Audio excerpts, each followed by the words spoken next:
How's it going, Earl? I want to say first and foremost, thank you for agreeing to join me for what I'm calling the Public Impact Series. The conversation, our conversation is going to be alive online as a publicly available resource for academic and professional learning. The goal is to pretty much center the voices of people doing real work in public policy and in public service. So the tone of the series and just today's conversation overall, it's a short mix of formal and informal conversations and takes. There are some guiding questions I'll use, but nothing's going to be overly scripted. And here and there, we may share our professional stories and journeys as it just naturally connects to the discussion today. So to set the stage, public policy is a government's pretty much chosen course of action or sometimes inaction to address a public issue or achieve some sort of societal goal. And today I'm here with Earl Thompson, and I'd like you to tell us a bit about who you are. Thanks, Vic. Definitely honored to be here. Commend you and the work you're doing at OSU, man. Definitely glad to support in this way. So I work for a government agency called Empire State Development. I'll just say that. The agency does a lot of work in terms of economic incentives and economic agendas relevant to New York State. We call it the Chief Economic Agency for the state. And so we're the largest agency doing that kind of work. And literally, we encompass a lot of different stuff. And so without getting too long-winded, I'll say that's the agency's mission, right? Yeah. My division specifically is a small business and technology development division. All right. And I'm the vice president of entrepreneur development. So that's one subdivision within that particular small business and technology development division. So there's five subdivisions. My team is entrepreneur development, but we also have venture team. We have the life sciences team. We have the NISTAR team, which is our innovation arm that invests in a lot of the high growth tech companies in the state. We also have the capital access team. So those five teams make up the small business and technology development division.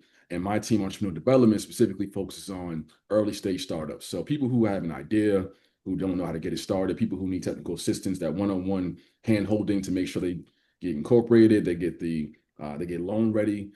People who actually want to make sure they build out marketing strategies and a lot of business plans, stuff like that. So 5 years and younger, you come to our side of the division. We actually have entrepreneurship assistance centers throughout the whole New York State. We have 26. And so actually, you're from Brooklyn. So you know Bed-Stuy Restoration Corporation? Yeah, I do. Yeah. Man, I grew up in Bed-Stuy myself. I took karate and I took African drums at Restoration. Okay. I never knew that they were funded by the state as an entrepreneurship assistance center. So they're an EAC themselves. That's Okay. the acronym we use. And so that's one of the 26. They just stopped being an EAC this year, Mhm. but have been an EAC for decades. And so Hofstra University is an EAC, right? Okay. Uh, Cobleskill University. So when I say EAC, I mean they're funded by the state as a part of this EAC network to provide that one-on-one technical assistance.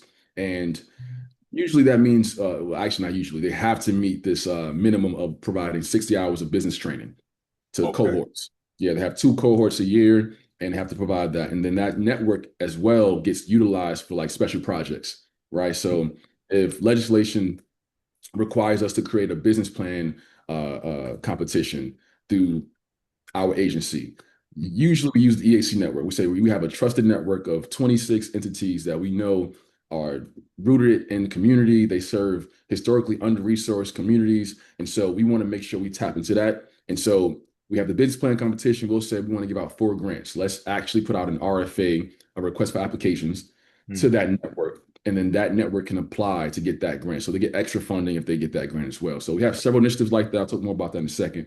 But that's kind of the gist of what we do. We do a lot of other stuff across the ranges of technology and small business, but specifically my subdivision focuses on that kind of work.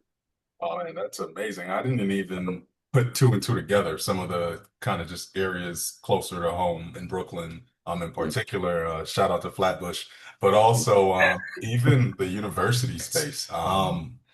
But going back to like the idea and agenda setting, what you choose to pursue or even create some sort of competitive grant for or just think innovatively about, how do Yeah. you decide which ideas to pursue or which decisions to prioritize especially when we know that resources tend to just be scarce or just limited. Yeah, a lot of that comes from what's going on publicly, right? Is there a need that we have to create a program around to provide funding for? And so, chamber, the executive chamber, the governor, they'll have their initiatives. They're like, hey, we want to do something around this, and they'll reach out to our teams. Mm, Whoever team, whatever agency really specifically focuses on that particular initiative, they reach out. And so, because we cover a range of things at ESD, but my division specifically focuses on small business and technology. So anything relevant to quantum computing, quantum physics, AI to entrepreneurship, small businesses. They reach out to us and say, "Hey, this is what we care about this year, and we want the state of the state, which is the annual speech that the governor gives, talking about the initiatives that she wants to pursue that year before she goes into the budget and gets everything approved by legislature. So they want a state of the state proposal, right? So they'll say, "Hey, this is the goal, create something." We call it SOTs, right? So our teams then, and this was insightful to me too when I started working here, because our teams, we then go and design programs. Like we'll have a team meeting and my EVP, she'll say, "Hey, figure out what we want to do, bring a proposal to me. We're gonna take it up the chain of chamber, see what sticks, right?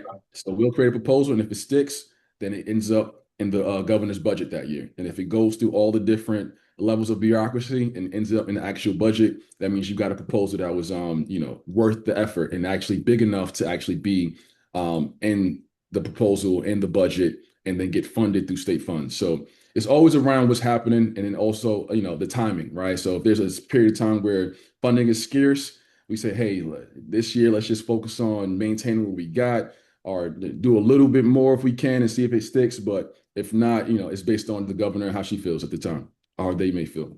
yeah, yeah, that makes sense. That makes sense, especially the last point you mentioned, which is when there is elements of scarcity, naturally there will be a situation where maybe things that are more on the fringe or more creative, for lack of a better word, may get cut back so we can focus on some core areas that are just responsive to, the public.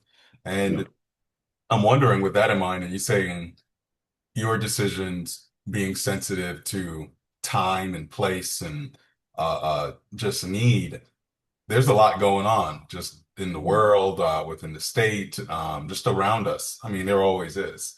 And Yeah. I'm wondering, is there any current or recent decisions you've been working through that you'd be able to just share? Of course, one I can definitely share now because it just got officially approved by our board is our Entrepreneur AI Technical Assistance Program. So that was something that was addressing this real need to provide true one-on-one assistance for entrepreneurs who want to integrate AI versus the overarching idea of like, hey, just try it out or just use a chat. It's like, no, how do we actually support entrepreneurs, especially those who are historically underserved, Hmm. to integrate it into their workflow, to know how to get through this learning curve with some support, and then be prepared for the future of entrepreneurship, right? And so Hmm. I had to specifically work with several stakeholders. I met with people from, IBM to Google to, several different people, Tech NYC for over a year to design this program. We even work with the what we call the ETAB, right? The Governor's Emerging Technology Advisory Board, which is an advisory board of a lot of tech leaders who help her just make decisions and ideate programs around different tech initiatives. And Yep. so that took a lot of time, and we really wanted to make sure we got it right. And what we learned is that there wasn't a lot out there because of the newness of AI, because of the wild, wild west, for lack of better words, that we're in right now. So we Yep. literally are creating now our own, which I think is the first state wide AI initiative that will create an AI curriculum specifically for entrepreneurs. And Okay. then we just selected one EAC that will administer that curriculum. They'll develop it and then administer it, and then also provide trainer sessions. Meaning there'll be one EAC that has the grant, but then they'll train all the other EACs. So now we'll have a network of 26 entities that can provide technical assistance to all of our clients that come to the EACs. And usually we get 3,000 plus a year. So that initiative itself is a first. It will be something that we have to make sure we use a lot of data to kind of show the effort and show the impact. Yep. And Chamber is really invested in that. So we've been working around the clock to get it done, and we just got that done. Well, today's date is December 19th.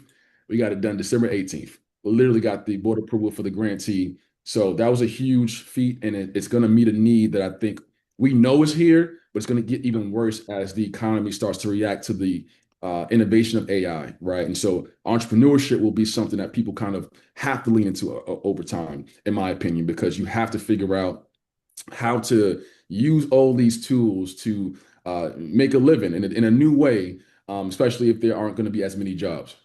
Yeah, yeah, it's interesting. I mean, first and foremost, congratulations. That's a big But feat. And I'm excited to see how that rolls out. Um, because it's interesting. I feel like across different agencies, uh, in the public space, there is, even in the private sector, there is a big push for AI literacy or whatever tags we place on them for the next generation of kind of the workforce or entrepreneurs, business owners, and so forth. So it's interesting to also hear about it happening in New York State, specifically coming out of your division. Um, I do want to ask a bit about kind of the seat you are in, not necessarily specifically in your division, but just some of the experiences you've had serving the public. And I'm interested if you could give us a quick run through of how you got where you are right now. I know that's such a large question. It could be a book probably, but just how did you get to where you are right now? I mean, at the core, man, it's just having a passion for actually helping people, right? In our sector, you have to really care about people. We don't always make the most money, you know what I mean? We're not always the most powerful in terms of how we can actually impact people, but I think we can be, depending on how intentional you are in the spaces you get into. And I've been blessed to be in the role I'm in, as I've journeyed through this idea of like, how do I create a life of at the core helping people, other people, right? And so having been a former board member of Foundation of Freedom, which is a nonprofit that we started, man, we actually created a nonprofit, my wife and I, called Foundation of Freedom, and did that for 3 years in the midst of the pandemic, Yeah, and we helped entrepreneurs, we helped small businesses, we actually captured a lot of the essence of the time. There's a lot of these initiatives around helping underserved communities, and so we were a part of that. Raised a lot of money. Well, at the time for us, a lot of money, yeah, and it gave a lot back. And so that was really good, and that was really something that I think gave me the skills to support entrepreneurs in intentional ways and understand what that looks like. And mm, then did that for 3 years and got a call from the government and they said, come do the same thing for us. Right. yeah, And so I got a call from ESD to work in Harlem. We have a Harlem office at the States building up there. They wanted me to be the project director for small business services. And at the time, I wanted to marry my wife, and I was like, hey, I need some more income, stability. I said, it's perfect timing. And yeah, so literally I did that. And then in 6 months, I got promoted.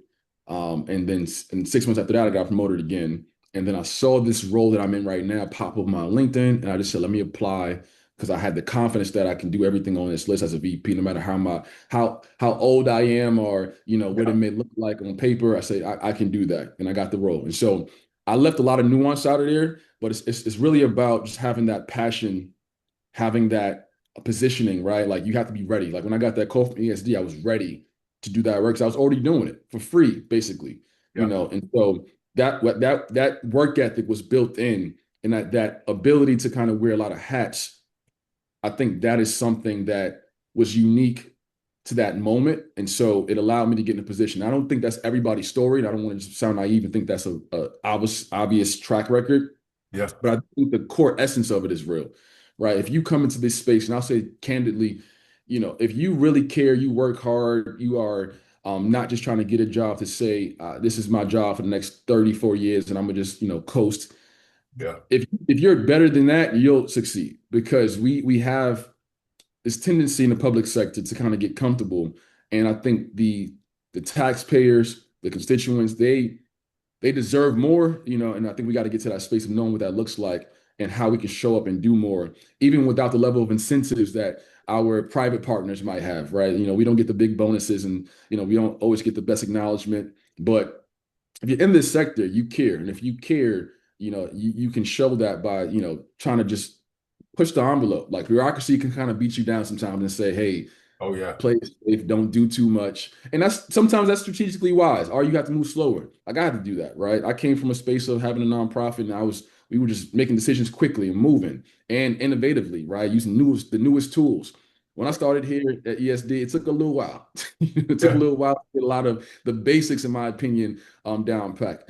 Even took a little while to get my background check done. So the systems weren't as efficient, but we're also now I can attest that we're building that out. The efficiency is getting better because of the new tools, because of the new faces, the new energy, and the mindset of like, hey, status quo is not good enough anymore, right? We need younger people to come in with this innovation mindset so that they can help lead the folks who've been there for a while into a new era that will be a better product that we give to the constituents. So I'm getting long-winded, but let me know if I answered that question well. No, you did. You answered it well. A lot of it is resonating. I'm thinking about the component of, again, serving the public, right? Pushing society forward, uh, being a public servant, right? Providing public service. You have to care about people, or at least you should. What skill sets or attributes do you think people would need essentially to be successful in an agency or just a role like yours in the future?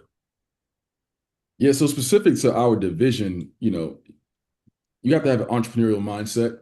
I think what I've learned is that I actually hire my team, right? I have to figure out different roles. I can reimagine what that looks like. And so I'm kind of talking from a personal standpoint of a leader in the agency where it's like, this is what I'm looking for now. I literally I appreciate people who don't mind learning, right? Who have an entrepreneurial mindset, who actually understand the work we're doing. And I say that because specifically this time period requires you to have a muscle to learn. Like I said it earlier, but this comfort of I got my master's, I got my PhD now, and I'm good. That's done, right? We're moving so fast, things are growing so quickly. I need people that can say, all right, what's the next thing we have to do? What's the next thing I have to learn? How can I apply that now?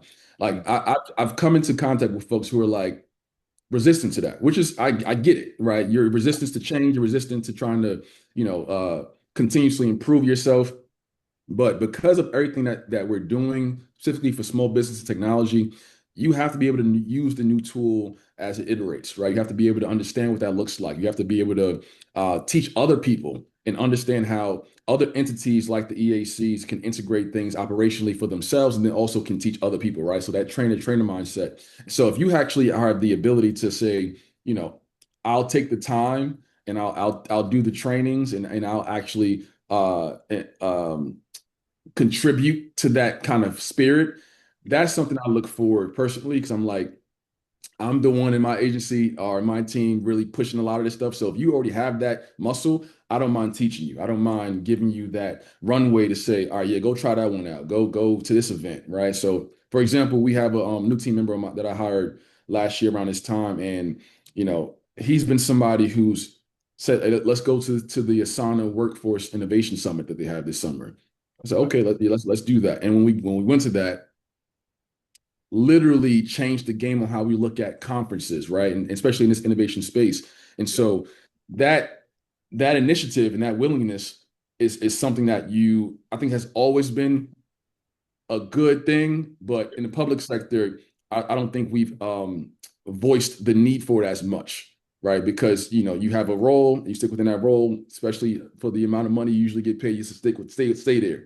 Right. But now I need to make sure that we have folks who are okay with this consistent learning curve Mm. we have to go through. And then also attention to detail, man. Like it's such a data-driven space. It's such a politically correct space. You have to be somebody who, is obviously more technical, a great writer or a good enough writer. And then also somebody who doesn't mind looking at every detail, looking at the different perspectives on how things can be seen. We represent for our agency the entire state, so you have to be able to be intentional around the people that we're trying to serve. And another example I'll give is, the EACs, 26 of them. I got into this role a little over a year ago. And even during my interview, I said, hey, they asked me, how would you, like, what is your vision for the EACs? I said, I need to go talk to the EACs. I need to be intentional about understanding what the EACs envision for themselves. Like, Yeah. how can we better support them, right? And we literally spent the first 3 months of the year, but to make this a little quicker, by July, we visited all 26 EACs. And Nice. that's a lot of travel. And it had never been done before, especially in that time period. And so Yeah. when I did that, I went to the EACs and asked them questions. I got to see what it looks like to be an EAC in New York City versus in North Country, right? And or in Western New York. And so I got to see the business plan competitions in the middle of nowhere to me, right? And so we would go to those competitions and we'd have people who are entrepreneurs that they were they were pitching a turkey caller. It's like a Okay. little puck with another device, and it was a turkey caller. Where if you did some stuff to it, it Yeah. sounded like you were calling a turkey. You actually sounded like a turkey, and Oh, that's wow. how they would call the turkeys to Mm. come to the farm or wherever they were. And so that product, I would have never thought that was something, right? And Yeah. because I never would have thought about it, I never would have made programs that support that kind of entrepreneur or that particular or particular entrepreneurs within that particular space. And so that intentionality was needed. A lot of times we are supporting or creating programs, but we don't even know what is actually required on the ground, right? We're looking at something that was required 30 years ago, and we said, oh, we made this because of this. And that issue might have evolved or that need might have evolved. And so we have to have people who say, hey, let's check back in. Let's Yeah. make sure we know exactly what's needed. Let's get on the ground Mm. and really care by showing up, right? And then actually using that data, qualitative and quantitative, to then make decisions around programs. And so Mm. now doing those visits, and we have an annual EAC conference now, and having that EAC conference where everybody comes to, Mm. that data now positions me to be in a place where it's like, I know exactly what we need. I know how we can shift. I now have a vision for the EAC program because I was intentional. And so people who can actually come and join me on that journey Yeah. of intentionality, that's supportive, right? Like a lot of my team, they did those trips with me, right? And Yeah. so you need folks who are saying, "Hey, let's go travel the whole state. let's go, let's go figure out how to use these tools. Let's go figure out how we can, just really gather data around different things so that we know exactly what we're going to support with, and can say this is why we're doing it. So Mm. it's different things. Man, that's amazing. That's amazing. Especially hearing it from someone in a leadership position, right? It's like boots on the ground, like, hey, I'm here, but I need to learn too from the people I'm serving. I need to go out, handshake, understand what's going on. And a piece that jumped out to me as well is that you also need an environment that's supportive of that, right? For you all to be able to do that mission. And now you're able to cultivate that amongst the team you're setting up, where folks walk in and you're like, yeah, do you have that growth mindset? Are you ready to, work and serve the people, have that attention to detail on what's happening and sensitivity to, humans, sensitivity to nuanced perspectives and just diversity of thought across the board. And I think that is key. That is something that we need. And If I shoot, can add, huh? I got to add to that real quick. Yeah. So I think you said a great thing about having somebody who actually cultivates that environment. And that is key too, right? You have to know your leadership, know who you're working with, know who you're working for. And I Yeah. think it's upon people who actually become leaders, because you might have a lot of people that watch this who are going to be in leadership roles or maybe already are. And Yeah. so it's incumbent on the leadership to create that kind of environment that's needed to really provide better services, right? And if you don't have that, if you're coming to a space where you work for somebody who is that person that says, hey, this is what we do and we're not moving, you do have to kind of, you have to be wise in how you approach that, because I Yeah. have seen it where you can rub people the wrong way by coming in with all these ideas and Yeah. all this stuff. And so I want to provide that balance, because I am in a role that allows me to push for a lot of that innovation, a lot of that operational development with my team. Hmm. If you come to a space where that's not the case, you still can push the envelope, but you have to take uh, incremental wins, right? You have to make Yeah. sure you know exactly what's expected of you. You do that well, you build that trust, and then I can almost guarantee you eventually going to say, "Hey, what do you think?" And then you can start pushing the envelope and allow people to grow through your new mindset, but in a way that's a little more humble than I'm probably giving off.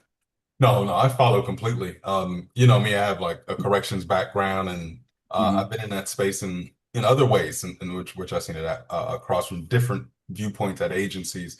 And I know if you that fire that you come in sometimes with can be dulled down, and you have to be able to kind of pivot and be very dynamic in that space to know like, okay, now's not the time or the place. And hopefully you don't, burn out or get to a place where it's like I'll no longer pursue this, or I need to Right. leave the agency or organization, whatever the case may be. And yeah, the flip side of that, I've definitely seen individuals also come in hot in that way. And I say hot in a positive way in terms of being thinking of innovative ideas. How can we use all the resources we have to truly serve the public in certain ways?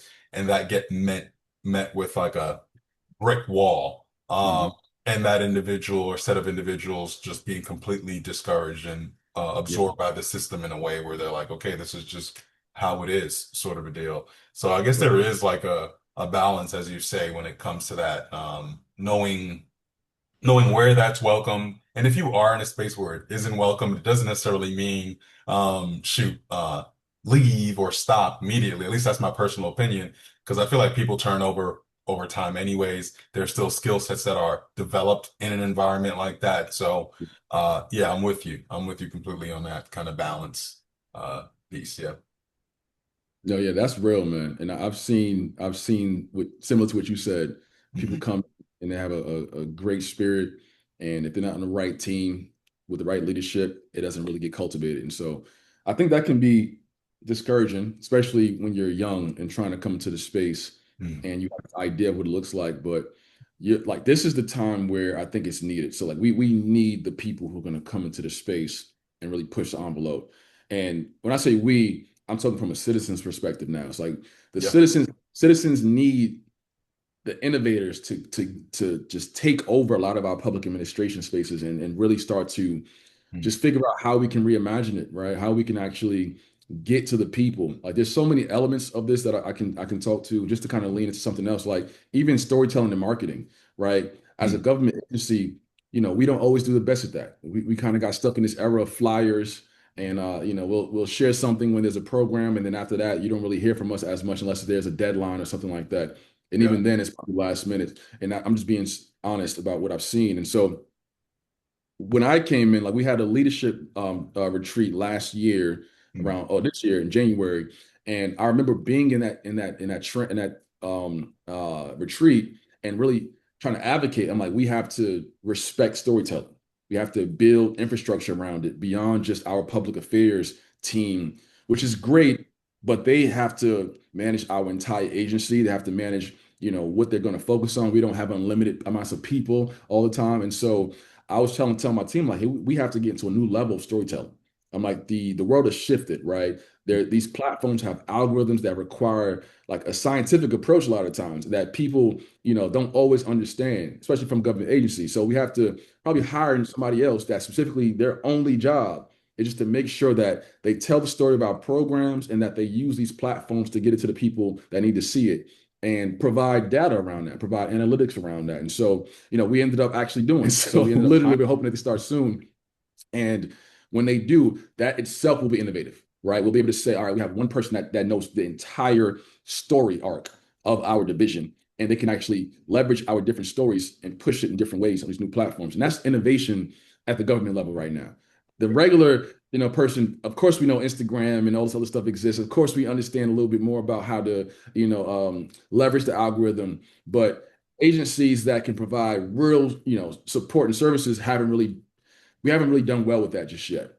I think elected officials, they have the opportunity because they're personal faces and they can actually, if they're good at storytelling, can maximize these platforms. But, agencies are not. And, to be an agency, you have to, cross your T's, dot your I's. And so it's a different approach, but we have to be intentional around figuring out what that looks like. And so that's just another example of like, what's required and how we have to keep pushing the envelope.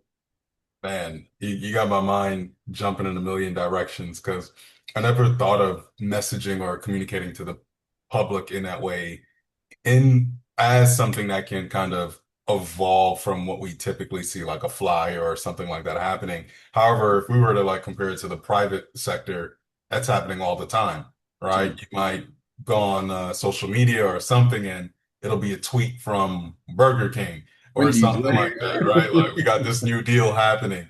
But it'd be interesting if, yeah, like the DMV, locally was able to push something out and we're like, oh, there's this new innovative thing happening. There's some updates to speed up the process and getting things rectified when it comes to your vehicle and being on the road or something like that. It would be pretty different. Yeah. It's actually, unfortunately, yes, it will be different. Like we haven't really gotten to this cadence of doing that kind of storytelling where it should be the norm. But I think it should be the norm, and I think it's possible. But I think the funding doesn't always go to that kind of stuff, right? We don't always put a lot of funding into that level of intentionality around storytelling because we don't know. A lot of people in government don't have that background, right? So that you don't always understand what it looks like to be a content creator, right? Our generation is the generation that made content creation the actual thing. This creator economy actual thing. So Yeah. if you have who really were in the same role for 30 years, they're not going to say, yeah, I'm a leader, let me actually be intentional about hiring somebody for content creation and storytelling so that we can keep dominating in that way. So Yeah. you have to have other people come that know that, who've been raised on that, and say, hey, we're missing out on an entire demographic. And I say that transparently. Hmm. The services we provide, especially through the EACs and in our division, they touch on the folks who've grown over time with the people who were leaders at the time that they started to really get implemented, right? And Right. so in that time, getting press releases through the news outlets, getting flyers and stuff out, that dominated. And so now, if we're still doing that, that group that grew with you, yeah, they're still looking at it like that. But Yeah. then the generation that's behind you that has evolved in terms of the way they consume things, we're Yeah. not looking at the newspapers. We're not looking like social media personalities get more attention than certain big news outlets that were dominating in a particular era, right? And so that means we're not really tapping into this new wave of storytelling and capturing things. And so Hmm. not to keep going on this tangent, but that is, a requirement in my opinion. Like it's like to actually get to the people, we have to be intentional, not just with the programmatic side, but also with, all right, how do we actually talk to our constituents, talk to people we serve, and make sure they understand it, and not giving them this jargon heavy website language that doesn't really resonate. Yeah. Yeah. Wow. Well, Earl, I want to say thank you again for taking time to speak with me today, allowing your voice to be a part of this public impact series for others to kind of draw from, gain experience from, knowledge from, curiosity from. But I'd also like to close out with your voice. So if you have any final thoughts, words, the floor is yours. Thanks, Vic. Um, Mostly just want to encourage anybody who's listening to just keep pushing the envelope, especially in this sector. Keep having a passion for helping others. If you are in the public sector, I know that you have a heart posture that is genuine most of the time, and hopefully you keep that as you start to work through this bureaucracy. It is work. A lot of the work is working through the bureaucracy. It's working through the antiquated systems. It's trying to figure out how we can be better as a entity, individually, and as the org. You want to make sure that you understand all of that, and it requires a new type of thinking, in my opinion, or a type of thinking that is new to the public sector in a lot of spaces. And so I just want to encourage that. And if anybody wants to continue conversation, man, I'm always open to providing that kind of context in an individual way.